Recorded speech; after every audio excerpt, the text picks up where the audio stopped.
इतिहास वही होता है जो पढ़ाया जाता है, लेकिन जो नहीं पढ़ाया जाता, क्या वो इतिहास नहीं होता? नमस्कार दोस्तों, आज हम बात करते हैं दलित का इतिहास किताबों से क्यों गायब है। एक बड़ा प्रश्न है, दलितों का इतिहास किताबों से क्यों गायब है, एक बड़ा सवाल है। भारत की सामाजिक, राजनीतिक और शैक्षिक व्यवस्था की गहराई से जुड़ा हुआ है। इसका जवाब समझने के लिए हमें इतिहास लेखन, सत्ता संरचना और समाज में वर्चस्व की राजनीति को समझना होगा। इतिहास लिखता कौन है? इतिहास केवल घटनाओं का लेखा जोखा नहीं होता, वह सत्ता में बैठे लोगों द्वारा गढ़ा गया नैरेटिव होता है। भारत में लंबे समय तक सामंतवादी सोच का वर्चस्व रहा है। इतिहास लेखन और शिक्षा प्रणाली उन्हीं के हाथों में रही है जिन्होंने दलितों को अछूत, गैरमानव और श्रमजीवी बनाकर रखा है। इसलिए जिन समुदायों ने संघर्ष किया, विद्रोह किया, या तो समाज के हाशिए पर थे, उनके इतिहास को या तो नजरअंदाज किया गया या तोड़ मरोड़ करके पेश किया गया। पुस्तकों से गायब क्यों हैं दलित नायक? स्कूलों में पढ़ाई जाने वाली इतिहास की किताबें अधिकतर राजाओं, युद्धों और सामंतों की गाथाएं बताती हैं, न कि शोषितों, किसानों और श्रमिकों के संघर्षों की।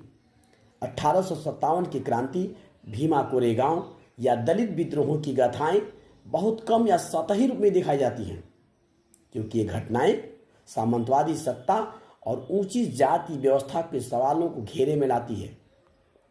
दलितों का इतिहास दबाने के पीछे उद्देश्य क्या रहा? दलितों और उनके गौरवशाली अतीत से काटना, ताकि वे हमेशा खुद को छोटा, कमतर और असहाय समझे। अगर उन्हें एकलव्य, कबीर, फूले, अंबेडकर जैसे क्रांतिकारी नायकों का ज्ञान हो जाए तो वे सवाल पूछेंगे, और यह वर्चस्वकारी समाज को मंजूर नहीं। बदलाव की कोशिशें कहां से हो रही हैं?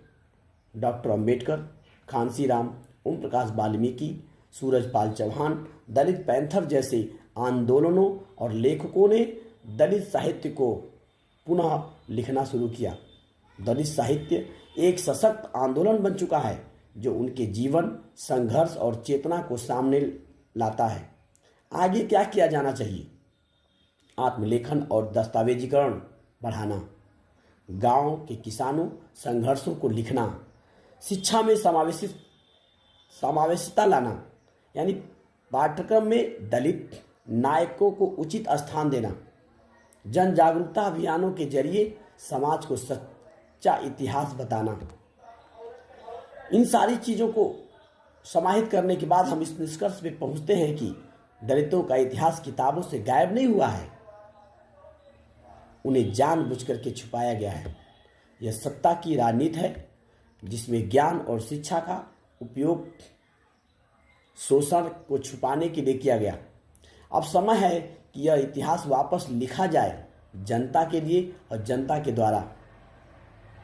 गेम चेंजर 19 आपको जागरूक करता है और आपसे एक सवाल करता है और पूछता है और जानना चाहता है कि क्या इतिहास वही होता है जो पढ़ाया जाता है, लेकिन जो नहीं पढ़ाया जाता, क्या वो इतिहास नहीं होता है?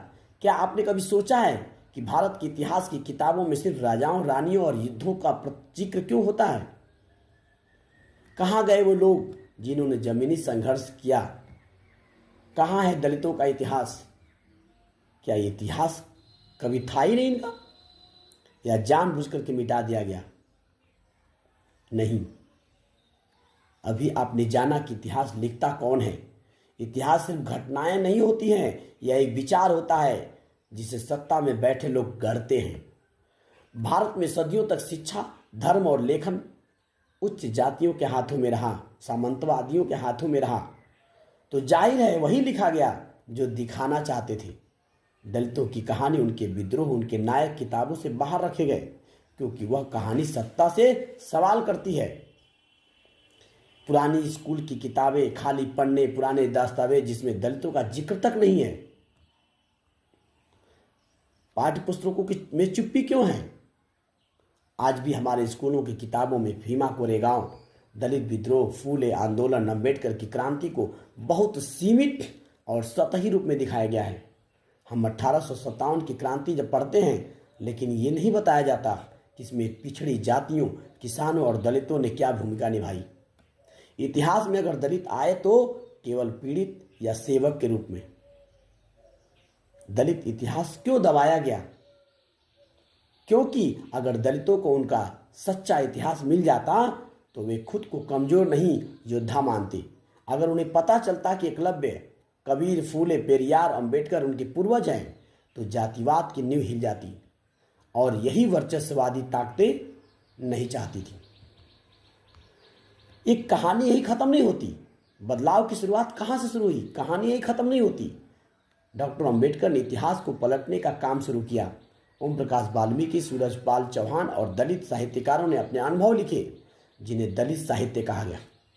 अब दलित खुद अपने इतिहास के लेखन बन रहे हैं।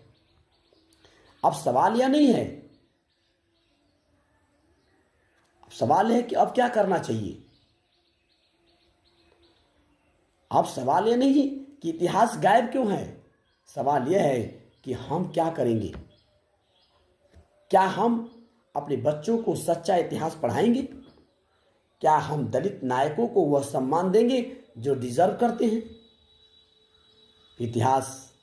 अपने इतिहास को जानो, पहचानो और साझा करो।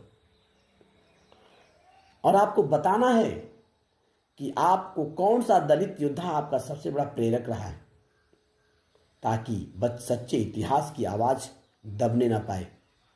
गेम चेंजर 19 आपसे सवाल करता है कि आप किस दलित योद्धा को सबसे ज़्यादा मानते हैं और किस दलित योद्धा के बारे में ज़्यादा जानते हैं और किसके बारे में नहीं जानते हैं, उसके बारे में कमेंट करके लिखें।